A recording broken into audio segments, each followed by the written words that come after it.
Hey, little lamb lovers, it's Steve again, and now I have Jay from Massive Monster on the hot seat for cult questions. How's it going, Jay? It's going really good. I'm excited to be part of this. I watched Jimp and Julian's questions and I really enjoyed it. And so now I'm glad to be able to take the hot seat. I would have done this earlier, except I had a baby 2 weeks ago. So I kind of messed with everyone's schedule. So I apologize for that. And that is a really good reason to kind of, just be like, you know what, we're going to put a hold on me. I am a new father. My family has gotten larger and it's time to, for me to be a papa. So congratulations again, Jay. Thank you. Thank you. You are very welcome. You're ready to be in the hot seat. Let's do it. Let's do it. Is the game going to be like a tycoon type of game or something like Don't Starve, Binding of Isaac, Enter the Gungeon, etc.? Interesting question. I think it's kind of a combination of both, really, because you've got the two sides of the game. You've got the cult and base building side of the game, which is kind of like a tycoon game. And then you've got the sort of combat side of the game, which is kind of like Binding of Isaac and those other games you mentioned. So I would say, yes, it's like both, but mushed together. Can you hug your followers? Hug them? I don't think you can hug them, but you can marry and then smooch them. So that's what you're into. That's adorable. What kind of music will be in the journey to becoming the greatest of all the cults? Well, the music is created by our dear friend and insanely talented Narayan Johnson, also known as Riverboy Beats. You should look him up on SoundCloud and Twitter and all the socials. He's put together this like amazing kind of soundscape for us. He's so great that we kind of say, hey Narayan, we need music for this area and we'd like it to be like this and this and this, but also don't listen to us and just make it sound like something you'd make. And that's kind of what he does. So he's given, you can hear it in the trailers and the videos we put out. It's a really kind of unique sound. I think, was it Game Informer called it lo-fi beats to slay with? And I think that kind of sums it up really well. I agree 110%. How big can your cult/village become? Good question. I guess, it all comes down to how many people you can sustain. You've got to feed them. You've got to keep them happy. You got to make sure they don't die of sickness and illness and things like that. I think there's no actual hard limit. We don't have like a population cap system or anything like that at the moment. So you can make it as big as you can manage. Your space, your base, the clearing is kind of a limited size, but you've got more than enough room to put in, loads of beds and stuff. So I think, just let your imagination go wild. You can have as many as you can manage, I think is the way to put it.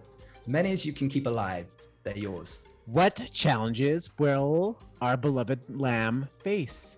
Well, existential crises, anxiety due to workplace conflict, all the stuff that we humans experience every day. But he also has to slay huge, monstrous bishops of the old faith. So you've got, as I mentioned, you've got two sides to the game. You've got the cult building side of the game. So your challenge is to keep your followers happy, keep their faith high, feed them, make sure they have somewhere to sleep, attend to all their needs. And if you don't, things will quickly fall apart and you need your base to get stronger in the combat side of the game. Preaching sermons actually unlocks new powers and weapons and things like that. So you need like your faithful flock for you to be able to grow stronger. And so you have all of that. And then on the other side, you have kind of huge monsters and bosses that you've got to, hit with your sword multiple times. Can you name all the animals in the game? And I don't know if that's like you can name them, like give them names, or if off the top of your head, just tell all the animals in the game. So let's just start with the first one. Can you name all your animals? You can name all your animals. You can name you can rename and also change the animal form that they are in. So if they come in as an elephant, you can change them to a frog. If you want a cult full of pink frogs, you are more than welcome to do that. Can I name which animals we have? I don't think I can. I think we have at least 30. So we have like a combination of animals, and you'll find different animals in the different areas of the game. And then you also, when you beat a boss or a mini boss, you can convert them to your cult. So you'll also get a sort of monster skin from that particular mini boss that you've beaten. So, there's like 16 mini bosses at least. And then there's 4 areas of the game. Each of those are packed with animals. So I can't name them all, but there's a lot, which is very cool. And also just to remember, if you want to request a specific animal, just bug Jimp about it, because he has to put it in the game. So that's that's in his contract. You heard it here. Julian said it, and Jay's saying it too. If you want, or if you really, really want an animal in the game, just bug Jimp. Be polite, be respectful. Just give him some good forward pressure. This is very apropos with game development. So is this project being developed with any kind of development crunch? I'll just be careful with this one because I know crunch is a very difficult topic. I would say that or at least I hope we've never enforced crunch on the team. And I think that's really important. Having said that, the three sort of original massive monsters, Jimp, Julian, and myself, have definitely been working very, very hard and doing very late nights. Probably what you would call crunch, but the thing is, like, it's kind of our project, and it's for us. So I would say that, it's not like some horror stories that you hear in the industry, but I think we do try to be careful and respect everyone's time. On the flip side, it has absolutely devoured our lives for the last 2-3 years because it's just something we're so passionate about and so proud of. And the more we put into it, the better the game is. And there's no way around that. And we've had quite, we've been quite aggressive with our scheduling to try and push the game forward. So yeah, I think I would just say that we've all been working really, really hard, and we always try to make sure the team never feels pressured. That's a really great answer to that tricky, tough question. And I can say too that I've spent a late night / early morning, and I got to meet the development team, the art team, and everyone is extremely passionate about the game. And it seems like such an open, honest, and accommodating environment that if someone needs to take a step back, to take a break, i.e. becomes a father, everyone else is just like, hey, that's great, you go do what sparks joy for you. We'll pick it up, and we'll make sure this game gets out. And it's important to have that as well, because burnout is such a real thing when you're making games.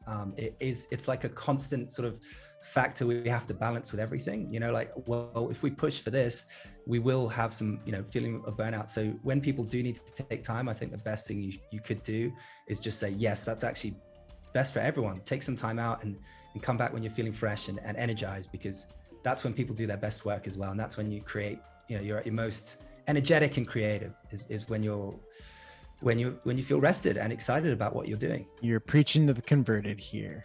Amen. Are there any open beta tests of the game going to be available soon for players? I think that is a question for our publisher, Devolver Digital. I know they have a sort of system and a sort of team in place for beta testing and focus group testing. So I would say I'll have to defer that question to Devolver. Most of the questions that you find folks have, we need to bug Jimp. But for this particular question, you want to bug Devolver. What kind of inspirations are you drawing from other cults for your lore? Eldritch inspiration seems apparent, D&D reference, but is there anything else we can look forward to? When we decided on the fact that we were going to make a game about cults, I think we were very clear that we didn't want to talk about, real cults from history. We wanted to kind of get into more of the occult and like you say, eldritch cults and things like that. So, there's no real life parallels to some of the horrible things that we've seen happen in the wild. This is very much a very much like an eldritch sort of fantasy occult kind of cult. So we lean very heavily into that direction. There's no direct satanic stuff. There's no direct relation to real religions. We just wanted to kind of create our own world in which you could kind of put your own spin on things and run the cult the way you wanted to run. We didn't want to be prescriptive. We wanted to let people, create a bit of a sandbox for people to play in terms of how they conduct themselves in the cult. And one thing we really like is that idea of, if you're given power, will you stay, good, a benevolent leader, or will you start taking advantage? And we try to put in a lot of subtle ways that you find that you're actually like taking advantage of your cult members so you can make progress. And hopefully after a while you start thinking like, oh my God, am I becoming a little bit evil? So that's the kind of direction we went in. And when we started, the two art guys, Jimp and Julian, put together a really, really beautiful art book, kind of like a mood board type of thing. And look to kind of Google and references and things, and to find kind of very striking, more maybe abstract images, as again, rather than the historical cults we've had in history. And so, once that tone and mood was set, that's kind of, we kind of took it from there. How hard or easy is the final game planned to be? Oh, so, well, we've got multiple difficulties. It could be as hard or as easy as you like. Definitely at the beginning, we try to keep it fairly easy, but we then ramp up the challenge going forward after that, because we do know that like there is definitely people who love, combat that pushes you and tests you and keeps you on the edge of your seat. I'm one of those people. Like, I really prefer when you've kind of got like one life left and you're kind of dodging out of the way and you're just trying to get that last hit from the boss. So we've tried to tune the difficulty where it's like kind of gives you a meaty challenge if you want it. But then there's also kind of an easy setting if you just want to focus more on running your cult and you just want to do the combat because that's the way you get resources. That's there for you as well. And then of course we have like an extra hard difficulty for people who like to get good and stuff like that. So the challenge, we're trying to create a lot of accessibility options, and we're trying to create a challenge for everyone, because we do realize that we kind of have this Animal Crossings vibe and this sort of Hades vibe, and that's two quite different audiences, even though they overlap. So we're trying our best to make sure that everyone who wants to play and engage in this game can do so in their own way and have fun with it. Will there be more animated cutscenes in game? I think that all of these animated cutscenes are part of our promotional campaign, and they're not actually part of the game. The game is told through conversations with the enemy leaders and the stories that you generate with your followers and the experiences you have with them. So the animated cutscenes are primarily for trailers and things like that. Why did you decide to make the members of the cult animals? Good question. Very good question. I think what's really nice about animals is that, well, a number of things. Everyone loves animals, and even if they don't like a specific animal, if they don't like dogs, they probably like cats. If they don't like cats, they probably like dogs. Everyone loves animals, and what's really nice about them is that they're not like gendered or from anywhere particular in the world. They are just, that's just a cute puppy. That's just a cute, whatever. So what was really nice was that it meant that we could let players project whatever they wanted to see onto the animals. And just immediately kind of love them. When you unlock like a red panda or something, it's like, wow, that's exciting. I love that. So it just felt a lot better. We actually started out with humans and people that we sort of generated randomly, and it was fine. It was good, but it just felt like it just really hit its stride when we switched to cute animals. I just think there's something undeniably lovable about, rescuing a little giraffe from being sacrificed and indoctrinating into his cult. It just worked a lot better, and we knew we wanted our character to be, the sacrificial lamb. We just felt that really fit well with the theme, and so kind of it all ran from there. I think Julian and Jim did a few animal followers, and as soon as we put them in the game, we just knew that's the direction we needed to go. Will I be able to burn toast? I think this is a great question to talk about the cooking in the game. One of your favorite things. Yeah. We recently did a bit of an overhaul on the cooking with the game. It was very like kind of we had it originally very granular. Like you pick the different ingredients and it created a meal, which was kind of fun in games like Don't Starve, where you're just feeding yourself, one person. But when you had like 10 followers, it just became unwieldy. So we've recently redone the cooking system, and now it is possible to burn your meals. So you've got to be careful when you're cooking. And, we have different quality meals, which fill followers up more. So if you find good ingredients out in the world, you can create better meals, but they're harder to cook. They're easier to burn. So there's like a little mini game. It's very quick, but it is very possible to burn the food. And then you're kind of going to be in trouble. You're going to have to rush out and get some more.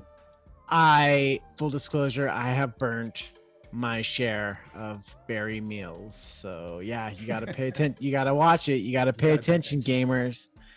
You can't just leave the stove on and go for a walk. You gotta watch that, because it could be dangerous. Yeah, it's fun and educational. Thanks, Massive Monster. Thanks. Yeah, safety first. Will there be various kinds of weapons, or just the sword that the red crown gives you? Yeah, so the idea is that the crown turns into a different weapon shape. And so as you go through the dungeon, you'll find there's 5 base weapon types. So we've got a sword, an axe, a dagger, gauntlets, and a hammer, like a warhammer. But as you do summons and you unlock new sort of curses and also weapon types, so you can unlock sort of poisoned swords and axes and things like that, and then you can unlock like ones that do critical damage and ones that do all sorts of things. So like steal health when you kill an enemy and things like that. So there is actually a lot of variety in the weapons. So as you progress through the game, you'll unlock the different base weapons, but then as you preach sermons, you'll then unlock different types for those base weapons. And so all told, I think there's something like 30 weapons, as well as the sort of curses and sort of the spells essentially that you can unlock and cast as well. Did the lamb ever try to resist the demon? Why would they want to?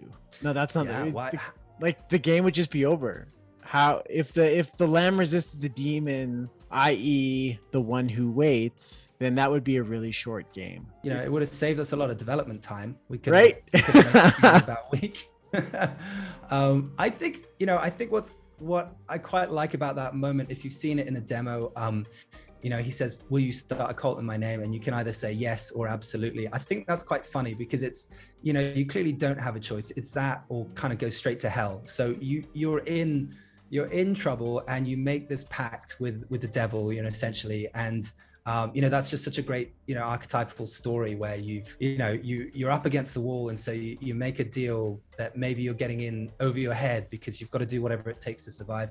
And then, the next thing he says is wise choice. And I don't know, I think that's quite funny because it's like, you didn't have a choice, so it's not a wise choice. And he knows that. He knows that he's put you in this position where you have to accept his terms. Will there be multiple save file slots? Or if not, would it be easy to just back up the save file from the installation folder? Jay, take it away. How easy is it to have multiple games in Cult of the Lamb? It's very easy. There are multiple save slots. Don't worry about that. I think there's 3 slots. And then also if you are on PC or Mac, you can just go to the save file and duplicate it.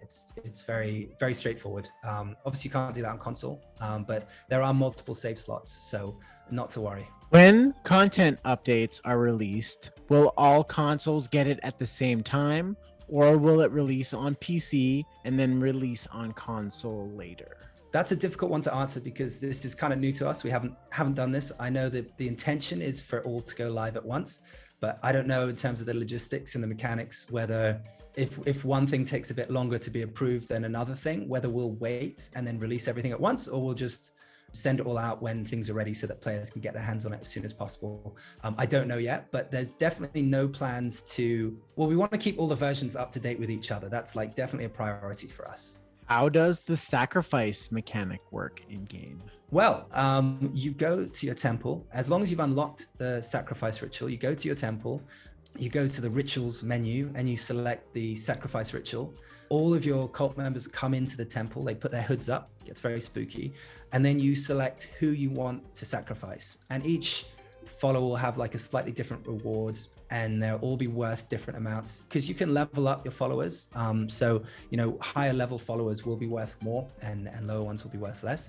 And you pick who you want to sacrifice and then you'll have to see for the rest of it. If I join the cult, will I get any awesome superpowers? If not, I'm willing to accept just hanging out with the monsters because they just seem nice. Yeah, of course you get eternal salvation. That's what you get when you join our cult. But if you just want to hang out with us, that would be cool too. We'd love it. Does pineapple belong on pizza? Yeah, of course. Yes. I grew up with Ninja Turtles and I think they had cereal on pizza. So I'm very open-minded about what goes on a pizza. I think one of my favorites is lasagna on a pizza. That is just unbeatable. So, I mean, you want to put pineapple on? That's cool, man. That's what you want to do, but there are better things you could put on. Like lasagna. Spoken like a true Garfield fan. Yeah. Can you think of all the languages that cult will be localized to? Yes, I think I'll try and remember. I hope I don't miss any. English, French, German, Brazilian, Portuguese, Spanish, Russian, Korean, Chinese traditional, Chinese simplified, and Japanese. Wow. I'm impressed. I thought that would be.